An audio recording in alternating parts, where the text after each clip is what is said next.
If you are seeing this message when trying to run Nvidia GeForce Experience, something went wrong, I'm going to show you how you can fix it. The solution for this is very simple. I hope it works for you. Basically, what you need to do is launch an app called Services, which is part of a native app in Windows. Now tap the Window button and then start typing Services. Then click Services app. Then scroll down until you see the Nvidia Frameview SDK service. You should see it stopped. So what we need to do now is just right click it and choose Start. Right, so for me it's solved, but for you, just press Start to start it.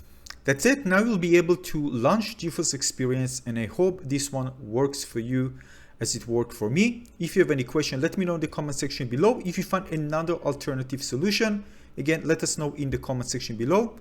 Thank you very much. I see you very soon on the next video. Cheers.